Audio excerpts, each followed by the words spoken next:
Hello friends, welcome to my new lecture series on a subject of digital signal processing. The digital signal processing is a technology and science which addresses analysis of signal using digital devices such as computers and special purpose processor called digital signal processor. Before getting into the details of the subject, we'll see what is a signal. Basically, signal is a physical parameter function of one or more variables, typically captured from various sensors. For example, microphone captures speech and audio signal, which is a one-dimensional signal, function of time.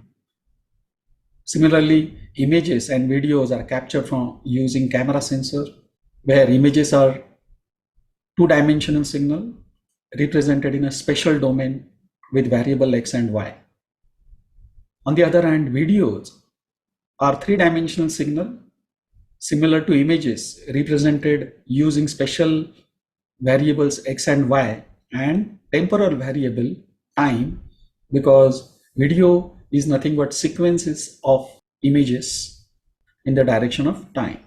There are also other sensors such as radars and lidars, which basically captures point cloud of an object in the environment and provides information about the range. However, all the sensor basically converts a non-electrical signal into an electrical signal, and this definition is valid for any type of the sensor.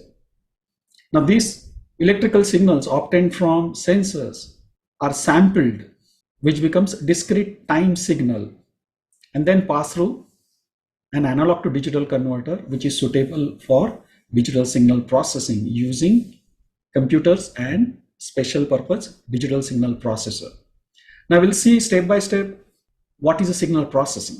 Signal processing is a subject which is nothing but extracting information out of signal useful for various applications. For example, we extract frequency spectrum from signal using Fourier transform, and it is used in data compression techniques such as audio and video standards. Similarly, in case of images, one can extract edges of an object such as human, animals, cars, that can be used in artificial intelligence for classification and recognition purposes. So signal processing plays a very important role in various subjects, and it acts as a foundation course. Now, we already mentioned the frequency domain analysis plays a vital role in a signal processing, where it helps in the analysis and designing of discrete time system. In this lecture, we'll start with the Fourier series that forms the foundation for spectrum analysis, as well as various transform theories such as Fourier transform, Laplace transform, Z transform, and wavelet transform. Basically, Fourier series represents any periodic function in time domain as a linear combination of sinusoidal function.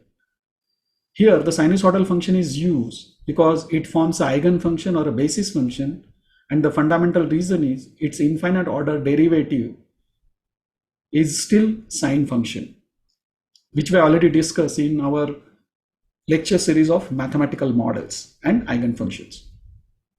Now here, consider a simple function x of t is equal to a sine of omega naught t with amplitude a and frequency omega naught.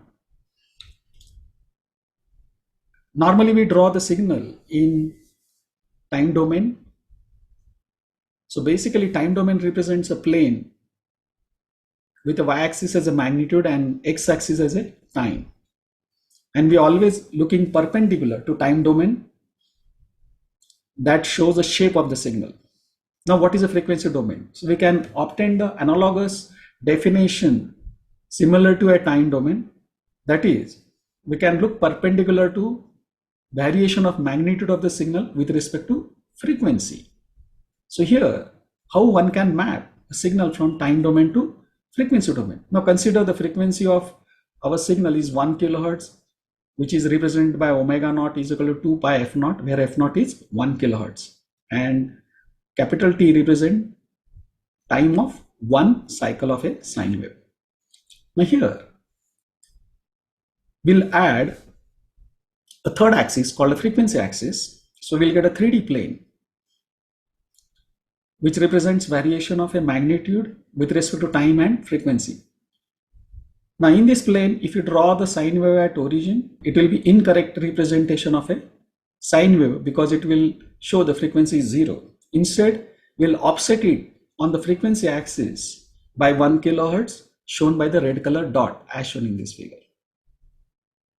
Now this will help in understanding frequency domain representation of the signal by applying our fundamental definition of frequency domain, that is a variation of magnitude with respect to frequency. So here this can be obtained by rotating 3D plane by 90 degree as shown below. So here frequency axis forms a x-axis while time domain axis will move inside the board. Now if you look exactly perpendicular, then sine wave will look like an impulse function with magnitude equal to 1 or amplitude equal to 1 as shown below. So in nutshell, a frequency domain representation of a sine wave is an impulse function. And why sine wave is used? Because it represents only one frequency, and that helps in understanding of frequency spectrum of any signal, because real life signal other than sinusoidal function has multiple frequency component, and each frequency component is considered as a sine wave, and hence it forms a foundation of the basis function in Fourier series. Now before we look into the Fourier series, we'll see the concept of orthogonality. Now we know two formulas, that is the integration of sine and cosine functions are 0 because total area under sine or cosine function is 0 provided one integrates the function over integer multiple of cycles. So positive and negative area will become 0. Now this relation will apply in understanding of orthogonality property. Now we already discussed the orthogonality in our one of the lecture of dot product in mathematical models, and if you don't know the concept of orthogonality, you can refer my lecture. Now we'll apply the orthogonality concept here to sine and cosine function or combination of sine as well as cosine function. So here the first equation is, if you take a dot product of sine of two harmonics represented by m omega naught and n omega naught, then integration will become 0. Similarly, integration of cos with the two harmonics m omega naught and n omega naught will become 0. And the third equation is integration of sine and cos, which is obvious for any frequency, will become 0 because sine and cos functions are always orthogonal to each other. Now we'll see the fundamental definition of Fourier series, that is any periodic function can be represented as a linear combination of sine waves. Now here consider a square wave function with an average value of a0 by 2 and period capital T, which is approximated by an average value and a sine wave with the same period, which is called a fundamental frequency omega naught. Here we can see that the addition of average value and the sine value doesn't represent square wave with 0 accuracy because it is obvious from the shape of the signal. So Fourier series has solved this problem by adding second, third harmonics and so on, which will make the combination to converge square wave function as shown in this figure. Now here the blue color sine wave forms a fundamental frequency, while green color, red color and orange color forms second, third and fourth harmonic respectively. And in similar fashion we can go on adding the harmonics, and when all the combinations are added, it will start slowly converging to a square wave as shown in the time domain plane. Now here each sine wave is considered as a one harmonic and represented as an impulse function in the frequency domain, which we already discussed in our previous slide. So here one can obtain the formal definition of a Fourier series as x of t is equal to a naught by 2 and complete set of cosine function with harmonics n omega naught and amplitude an. But it doesn't form the complete set of orthogonal function. So there is a set of sine waves which will also form orthogonal set to cosine function, and hence the another summation exists in the Fourier series, which is bn into sine of n omega naught t, where harmonics can go up to infinity. So this is a formal definition of a Fourier series, and it is very simple definition, though it looks complicated.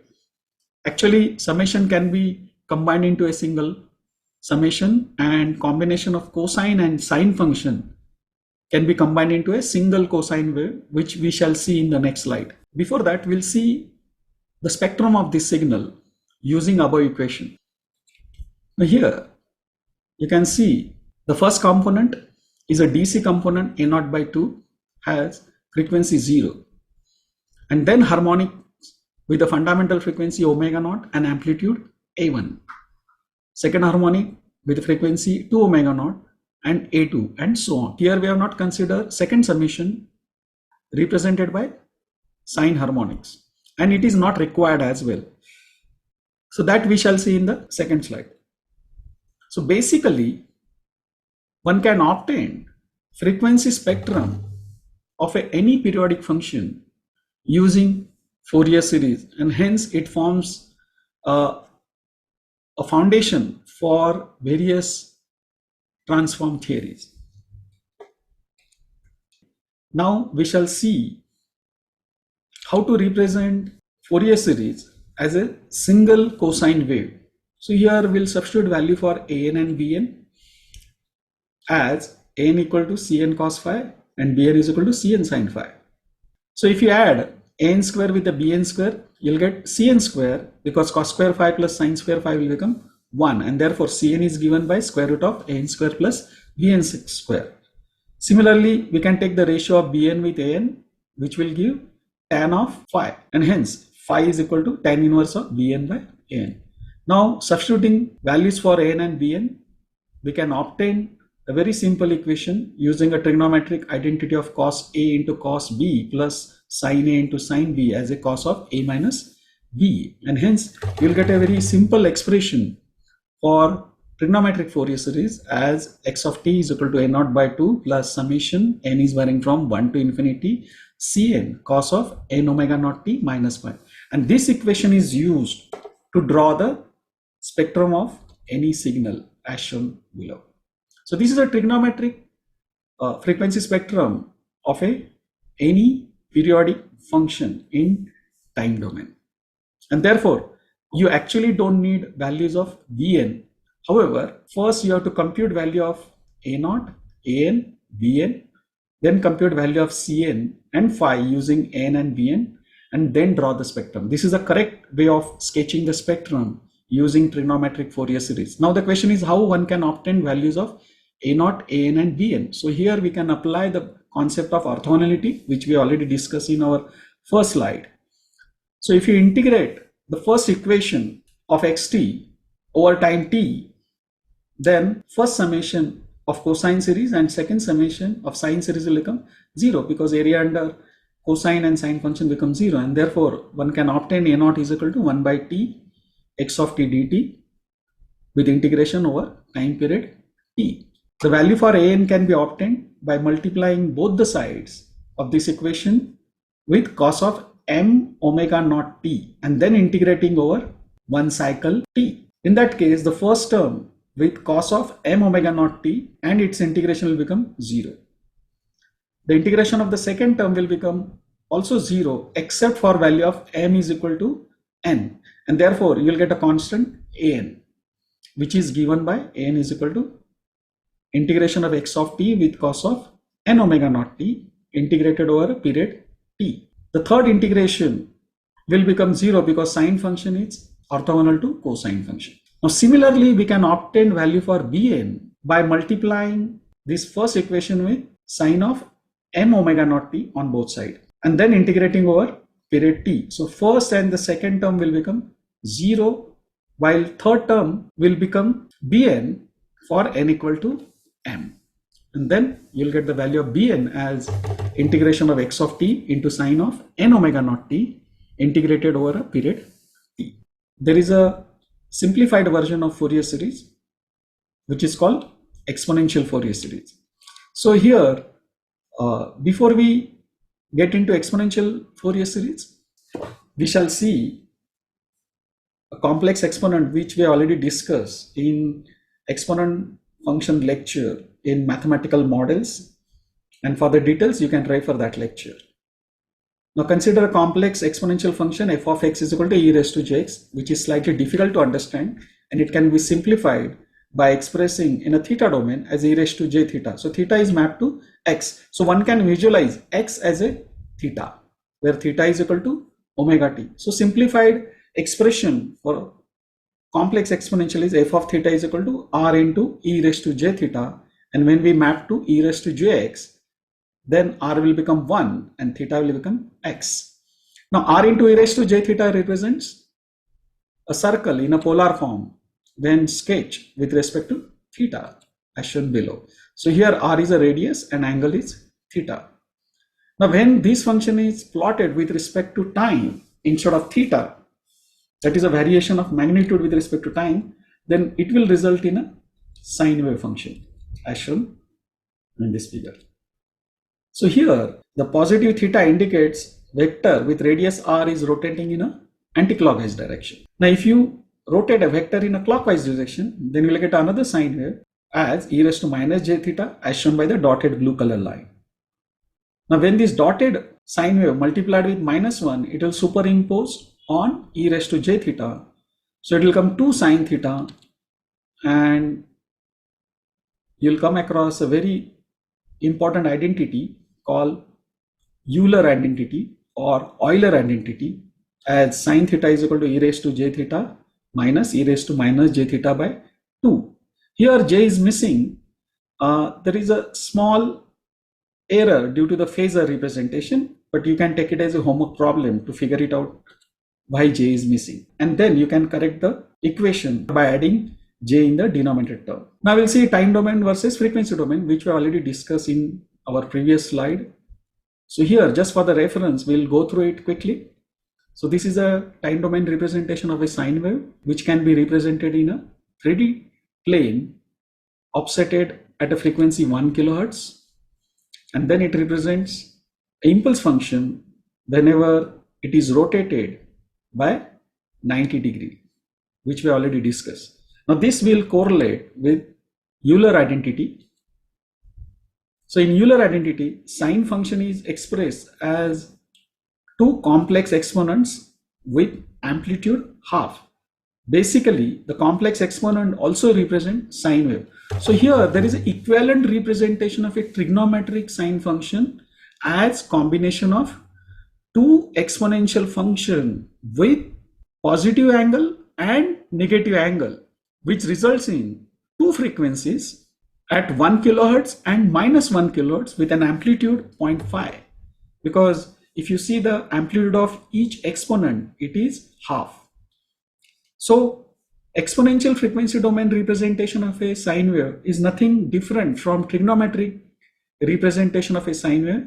The only difference is exponential frequency spectrum forms mirror image of frequency components on the left hand side of the frequency axis, and it represents negative frequency with amplitude divided by 2. So if you fold it about y-axis, you'll get amplitude 1 because they will superimpose on each other. Now here one has to understand the point, there is no concept of negative frequencies. So how negative frequencies are used in exponential frequency domain? So basically these are not negative frequencies, these are negative phase as mentioned by theta, but there is no provision in frequency domain representation to represent negative phase, and hence it is represented as a negative frequency. So there is no concept of negative frequency, but it represents negative phase. One can question that why to complicate representation of frequency spectrum using exponent term. As we already discussed, there is no complications here. It is simply a mirror image of trigonometric spectrum with amplitude divided by 2. However, it offers huge amount of simplicity in mathematical representation of the Fourier series and its computation in real life scenario. So now we'll see the exponential Fourier series by applying Euler identity to cosine and sine function. So this is the first definition of the Fourier series. Now by substituting value for cos and sine using Euler identity, we can obtain Fourier series in terms of positive and negative exponent function. Then we can combine positive and negative exponents together so that we'll get a coefficient of each positive and negative frequency component as a complex number expressed in terms of an and bn. Now we can rearrange this equation by adding constant term a0 by 2 in the middle of 2 summation, which will offer simplification in our new equation. Now here we'll convert a negative exponent into a positive exponent by substituting n is equal to minus n, and therefore you'll come across a new equation with third term having negative index for n. But if you observe, the frequency of negative exponent becomes positive. Now here, how one can obtain for value of a minus n and b minus n, so that we can substitute value for n in our basic definition of an and bn, and then you will observe that a minus n is equal to an, while b minus n is equal to minus of bn. So when you substitute in this equation, you'll get summations with same coefficient and positive exponent. The only difference is index is varying from -1 to -infinity in second summation, and hence we can combine these two summation into a single summation with n varying from -infinity to +infinity, and zero term is covered by n equal to 0, and then you'll get a very simple and elegant equation of a Fourier series in exponent form, as x of t is equal to summation n is varying from -infinity to +infinity Cn into e raised to jn omega naught t. So the basis function in exponential Fourier series is sine representation in exponent form, that is a e raised to j theta, where theta is equal to n omega naught t, where n omega naught represent fundamental frequency omega naught for n equal to 1 and its harmonics. Now Cn can be obtained using an and bn. That will be a bit complicated formula, but we can use a concept of orthogonality here, and multiplying both the side of this new exponential Fourier series with e raised to j m omega naught t, and then integrate over period t. So here e raised to jn omega naught t multiplied by e raised to minus jm omega naught t integrated over one period will become 0 except for n is equal to n, and then you will get a value of Cn only for n equal to n, and therefore Cn is given by integration of x of t e raised to minus jn omega naught t over period t. Here you will get a one constant quantity 1 by t, that is a when you solve the integration in previous equation. Now the exponential frequency spectrum can be obtained using equation for x of t expressed in linear combination of exponential sine function as shown below. So basically the exponential frequency spectrum, as discussed in the previous slide, is a mirror image of trigonometric frequency spectrum with amplitude divided by 2. However, these little complications offers huge simplicity where we have to calculate only one constant Cn, that is given by this such a simple equation where we are performing integration of x of t multiplied with e raised to minus j n omega naught t, and integration of any exponential function is quite straightforward compared to trigonometric function sine and cos. So this is a formal definition of Fourier series, and in nutshell one can say that any periodic function in time domain can be expressed as a linear combination of trigonometric sine function or linear combination of exponential sine function, which also explains the frequency domain representation of a periodic function, because one sine wave represents one frequency which is represented as an impulse function in a frequency domain. Now we'll see the limitation of Fourier series. As we mentioned, it is applicable to only periodic function. So how one can find out frequency spectrum of non-periodic function, and that we'll see in Fourier transform lecture in the next session. Before we close this session, we shall see the simulation of Fourier series and representing any signal as a linear combination of sine function. So I'll run this simulation here. So here you can see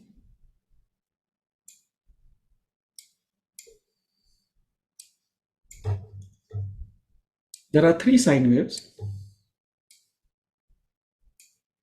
represented in a 3D plane having magnitude, time and frequency axis. So if you see this function in time domain, then you'll get a shape of the sine waves. And when you transfer to frequency domain, you'll get three impulses as shown below. So sine wave in frequency domain represent an impulse function, and in time domain it gives you the shape of the signal, and that is the basis for analysis of a signal in frequency domain. Now we'll see the next simulation where linear combination of sine wave represent square wave and triangular wave. So here we are going to approximate a square wave function using linear combination of sine waves by adding their amplitudes in a correct fashion. Now Cn is given by, for a square wave, using this formula. You can see this part. And when we run the simulation, you can see how a sine wave converges to a square wave when we start adding the fundamental component and its harmonics. So this one is a proof for how Fourier series works in real life scenario, which represents any periodic function as a linear combination of the sine waves. Same concept will apply to the triangular wave as well in the next simulation. Now here we'll see the linear combination of sine wave as a triangular wave representation. So only difference is we are adjusting the amplitude in a right manner, which is given by the value of Cn. So here you can see the amplitude of the triangular wave is given by this equation. Now we'll see the simulation for a triangular wave.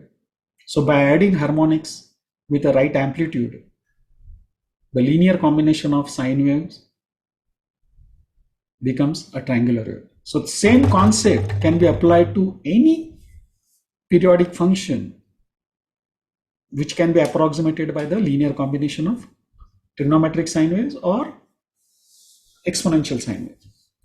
I hope you must have enjoyed this lecture, and thank you for your patience and watching my show.